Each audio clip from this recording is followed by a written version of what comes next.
Okay, guys, we are back with some skit reviews from this morning and this afternoon. Some of the skit reviews I saw is when Amber was telling Ernestine about Dave.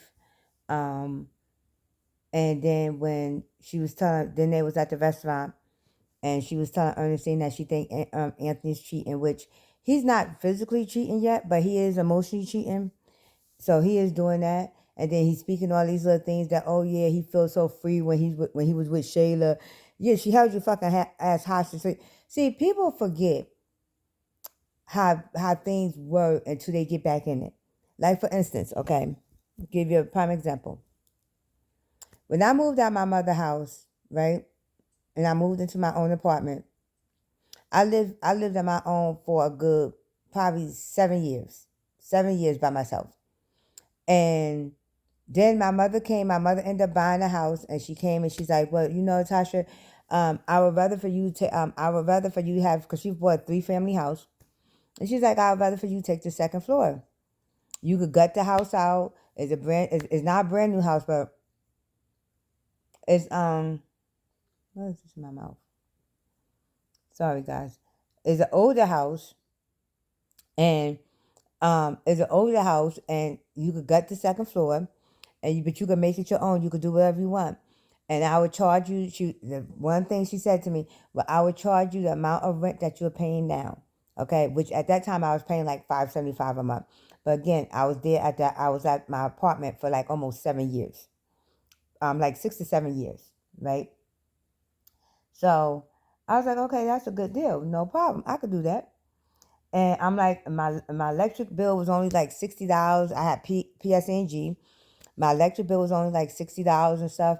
I had no other bills except for my phone bill. So I said, you know what? Perfect. I could do that. I could actually do this. And then this way I'd be helping her with her house payments, like with her mortgage and stuff. So I sit there and I give my landlord 60 days notice that I'm gonna be moving. She was so surprised. She was like, Tasha, you sure? You sure? I kept the rent down for you on purpose. I said, I understand that. And I thank you for all the things you've been doing for me. But yeah, I'm going to be moving. My mother bought a house and she wants all her family living in the house. So I said, yeah, I'm going to be moving. Totally forgot. Totally forgot the real reason why I left out that damn house in the first place. Okay? Totally forgot about my sister and her damn kids and shit. Totally forgot about all that. So I for 60 days I start going over there.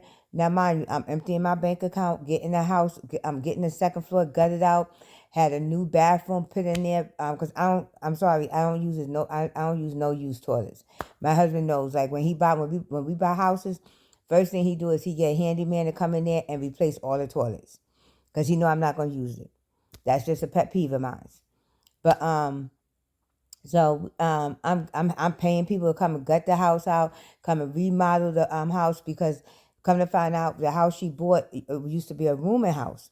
So all the bedrooms it had locks and stuff on there, and they had like their common areas and stuff. So I wanted to make sure I took the locks off, made sure that replaced the doors, did some painting, pulled up all the carpets and stuff, gutted the whole house, went through my savings to do this house.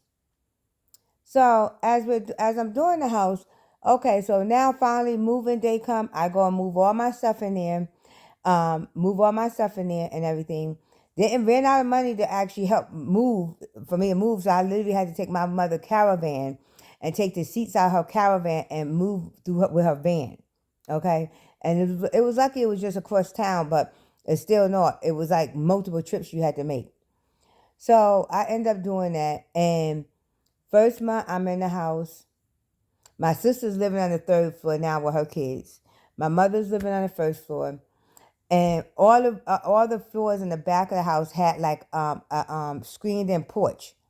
Had screened in porch that looked like he was also renting out as rooms.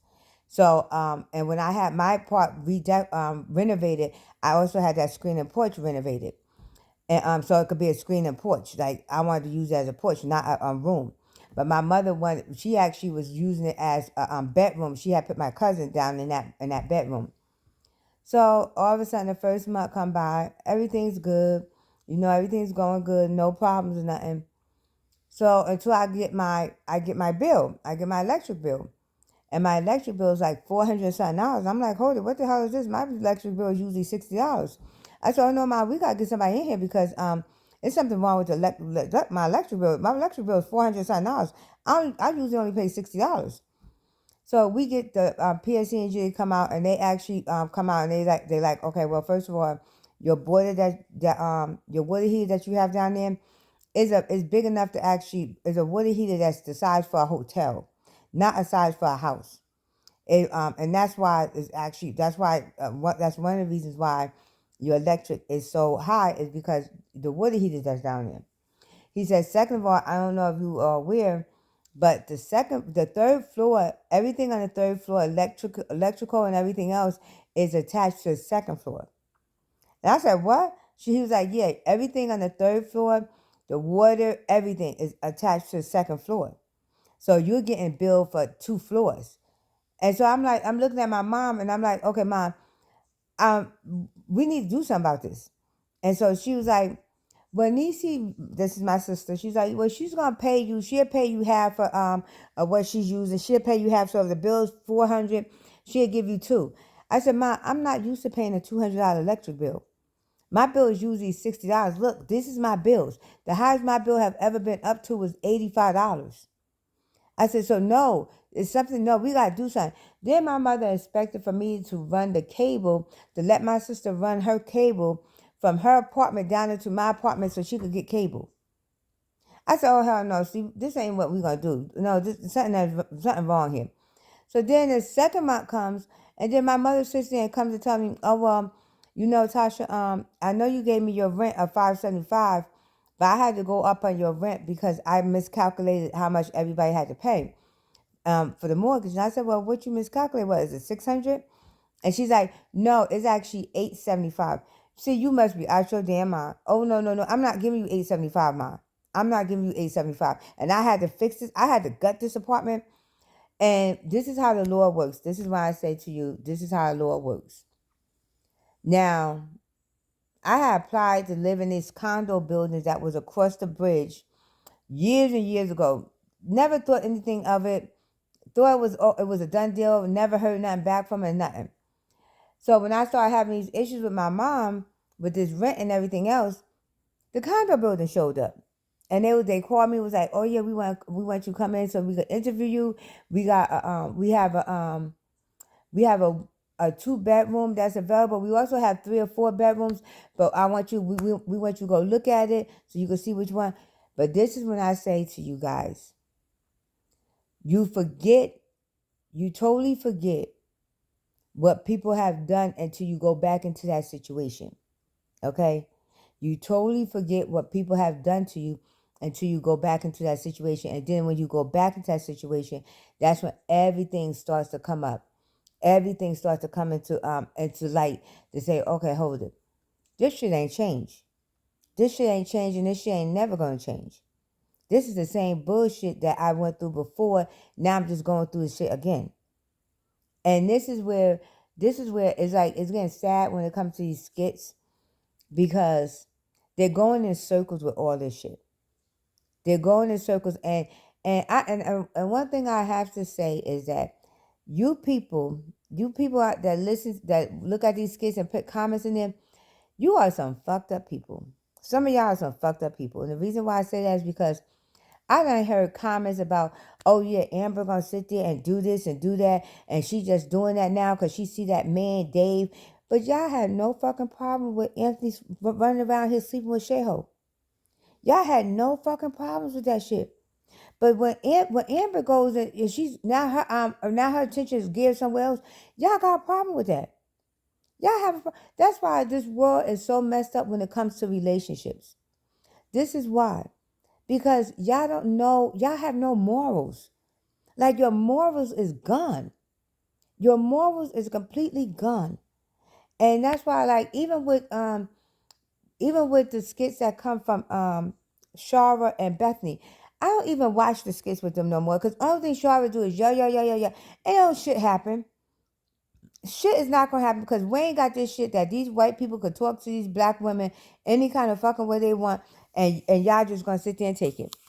That's all y'all gonna do. Sit there and take it. And that's how he has it written. That's how he has it written. Libby talks to Sydney any kind of way she want about Kiki.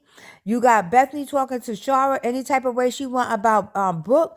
And that's Lisa's talking about any type of way she want about whatever his asshole, damn it ex-girlfriend or damn it ex-wife, DJ mother. It just goes on and on. And so, and it's just like, and it's so crazy because you sit there and you like, when will it end? When will it end? When will we see a change? Okay, because it don't seem like we having any type of change happen here. And that's why I wanted to just come and do a skit review, because I was like, you don't remember why you left something or left a situation until you get yourself back into it. Then you find out real quick in a hurry, this is why I left the first time. And when I gave you the example of when I moved back with my mom, that was the example. It was like, that's why. And I hurry up and learned real quick and fast. No, no, no, no, no. And you learn real quick and fast why you actually left the first time. Why you couldn't live in the same household the first time. But anyway, thank you guys for tuning in to the Talk of the Table. Let's chat. Continue to like, share, and subscribe. And continue to leave your comments. Yes, I did wash my hair. If y'all actually wondering. I washed my hair last night. I ended up buying this Conair blow dryer, which is so good. And I used that comb, the brush thing. First I used the comb, which the comb was really good. I straightened it, and it's one of them combs that you don't have to worry about it falling off, because it's like clipped. It actually literally snaps in there. And then I use the brush piece, and that I never use the brush piece when I buy the blow dryers. I usually throw that piece away, but I used it this time, and it really straightened my hair out really good. And so, yeah, it really did a good job. And yes, I did put it back in my 2 braids. Yes, I did, because see how I do that. You know, that's my really hairstyle. That's my signature hairstyle right here. Okay, but then when they come down like that, yeah. But anyway, thank you guys for tuning in, and we will be meeting up again on the next skit review.